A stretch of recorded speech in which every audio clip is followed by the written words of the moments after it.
Good morning dear student, कैसे हैं आप सब। Today our topic for class 9th and 9th class में भी हमारा जो चैप्टर चल रहा है उसमें अभी हम रदरफोर्ड मॉडल के बारे में आपको बता रहे थे। तो इसी मॉडल को भी आगे बढ़ाते हुए इसमें भी और भी कुछ है जो हम आपको बताने जा रहे हैं कि जैसे जैसे रदरफोर्ड ने अपना एक्सपेरिमेंट किया तो उसमें एक सिमिलैरिटीज़ और रीजनिंग है कुछ की। Following a similar reasoning Rutherford concluded from alpha particle scattering experiment की जो अल्फा पार्टिकल्स थे उनके उनके ऊपर और क्या क्या निकाला था रदरफोर्ड ने।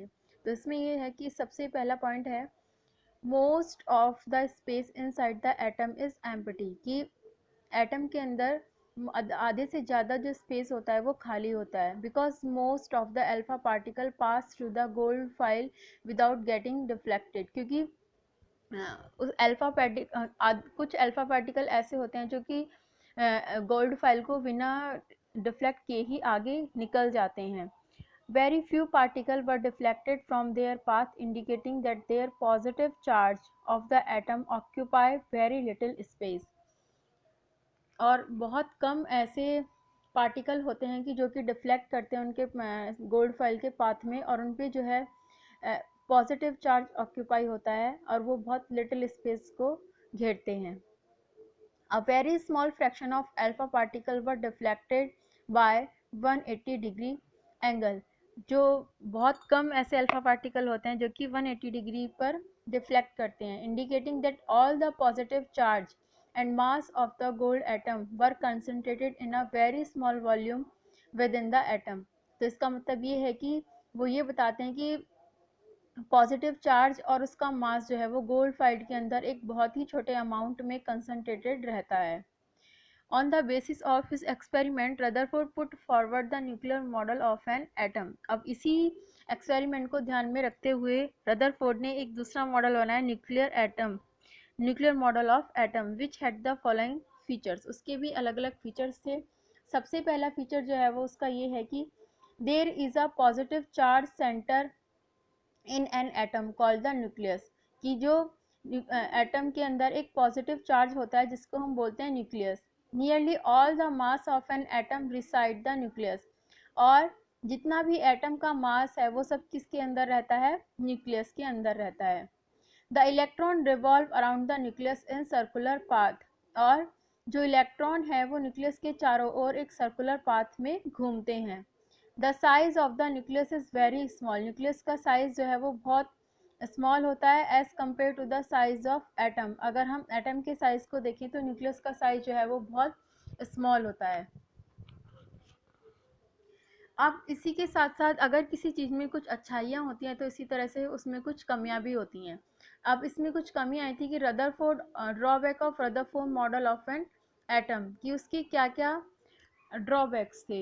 उसने ये बोला कि the revolution of the electron in a circular orbit is not expected to be stable. उन्होंने बोला कि जो रिवॉल्यूशन है इलेक्ट्रॉन का एक सर्कुलर पाथ में या ऑर्बिट में, सर्कुलर ऑर्बिट में, वो एक्सपेक्ट नहीं किया था कि वो स्टेबल है। हो सकता है कि वो नॉन स्टेबल भी हो। The revolving electron would loss energy and finally in the nucleus, जो रिवॉल्विंग इलेक्ट्रॉन है वो अपनी एनर्जी को लॉस कर देते हैं और तब वो न्यूक्लियस में जाते हैं। The atom should be highly unstable, जो एटम रहता है वो हाईली अनस्टेबल रहता है and hence matter would not exist in the form that we know, और जो मैटर है वो उस फॉर्म में नहीं पाया जाता जिसमें हम सोचते हैं। We know that atom are quite stable, और हमें लगता है कि जो एटम है वो बहुत स्टेबल होता है बट वो अनस्टेबल फॉर्म में होता है। तो इसके इस तरह से रदरफोर्ड के कुछ ड्रॉबैक्स आए थे। उसके बाद दूसरे साइंटिस्ट आए जिन्होंने एटम के ऊपर अपना मॉडल दिया, उसको वो है बोहर। तो इसको क्योंकि इन साइंटिस्ट का नाम बोहर था इसलिए इस मॉडल को नाम दिया गया है Bohr model of atom. Niels Bohr put forward the following postulated that model of an atom. उन्होंने भी बहुत सारे फीचर्स दिए हैं अपने एटम के ऊपर, और सबसे पहला है कि only certain special orbit known as discrete orbit of electron, की कुछ स्पेशल ऑर्बिट है जिसको बोला जाता है discrete orbit of the electron are inside the atom, जो कि एटम के अंदर प्रेजेंट होता है। while revolving in discrete orbit the electron do not radiate energy। और जब जो ऑर्बिट के अंदर जो इलेक्ट्रॉन है वो रिवॉल्व करते हैं तो एनर्जी रेडिएट नहीं करते। दीज ऑर्बिट और shell are called energy level. और जिस वे में ये घूम रहे हैं, जिस पाथ में ये घूम रहे हैं, उसको हम बोलते हैं energy level of the atom. Energy level on an atom is shown. जैसे कि आप देख सकते हैं कि इस तरह से जो ये सर्कुलर पाथ में मूव कर रहे हैं, ये क्या है, इसका एनर्जी लेवल है। और ये हमको बताते हैं कि इसमें अलग अलग शेल को जो है वो अलग अलग नेम दिया गया। जैसे कि आप देख सकते हैं N shell, M shell, L shell, K shell and nucleus. और हर एक जो शेल है उसमें हर एक जो एटम्स हैं वो अलग अलग उसमें प्रेजेंट हैं। जैसे कि एन में 4 है, एंड नंबर ऑफ इलेक्ट्रॉन कितने होते हैं सब में, या नंबर ऑफ एटम जो है वो कितने हैं एक एनर्जी लेवल में, ये इसमें बताया गया है।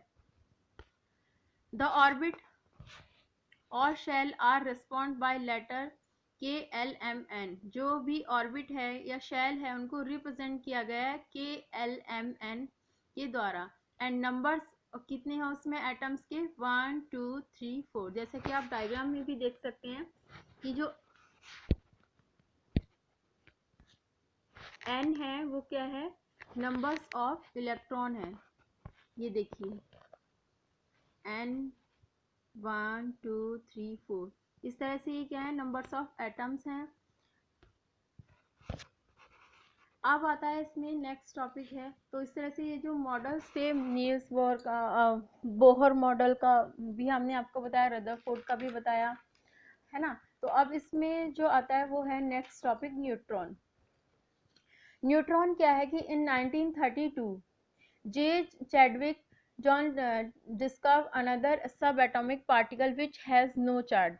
चैडविक ने एक ऐसे पार्टिकल को ऐसा पार्टिकल डिस्कवर किया था जिसके ऊपर कोई चार्ज नहीं था, and a mass nearly equal to the that of proton. उसका जो मास था वो प्रोटॉन के बराबर था, तो इसलिए उन्होंने उसको नाम दिया न्यूट्रॉन, क्योंकि उसके ऊपर कोई चार्ज नहीं था। It was eventually name as neutron. In general the neutron is represented as n. और जो न्यूट्रॉन है उसको हम एन के द्वारा शो करते हैं। The mass of an atom is therefore given by the sum of the mass of proton. किसी एटम का जो मास होता है वो किसके सम के बराबर होता है, प्रोटॉन के सम के बराबर। And neutron present in nucleus. और जो न्यूट्रॉन है वो कहाँ प्रेजेंट होते हैं, उसके न्यूक्लियस में। तो ये आपको पता चला कि मतलब चैडविक ने जो है वो न्यूट्रॉन की डिस्कवरी की थी और उन्होंने बताया था कि इसके ऊपर कोई चार्ज नहीं होता, इसलिए इसको प्रोटॉन बोला जाता है।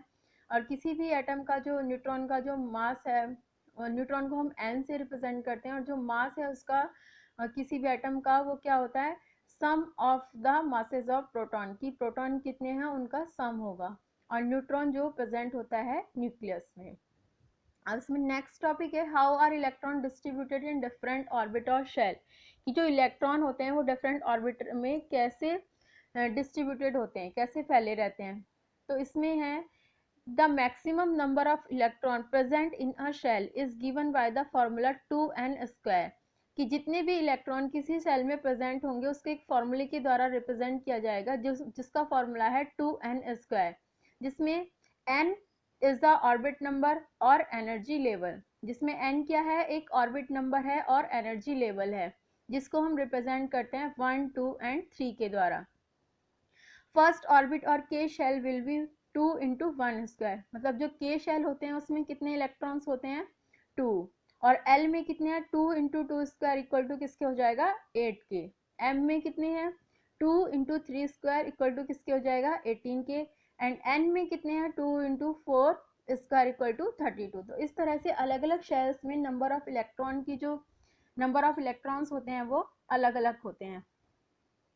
The maximum number of electron that can be in the outermost orbit is 8। जो मैक्सिमम नंबर ऑफ इलेक्ट्रॉन होते हैं आउटरमोस्ट ऑर्बिट में वो कितने होते हैं, 8। Electron are not accommodated in a given shell unless the inner shell are field.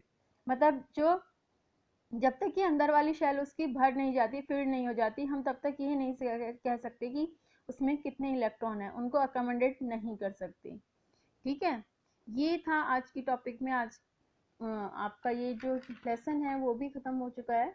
और ये अब कल हम आपके लिए नेक्स्ट लेसन लेके आएंगे। आप इसको पढ़िए अच्छे से, और जहाँ पे आपको समझ नहीं आता आप पूछ सकते हैं। आज की क्लास में आपके लिए इतना ही था। Thank you.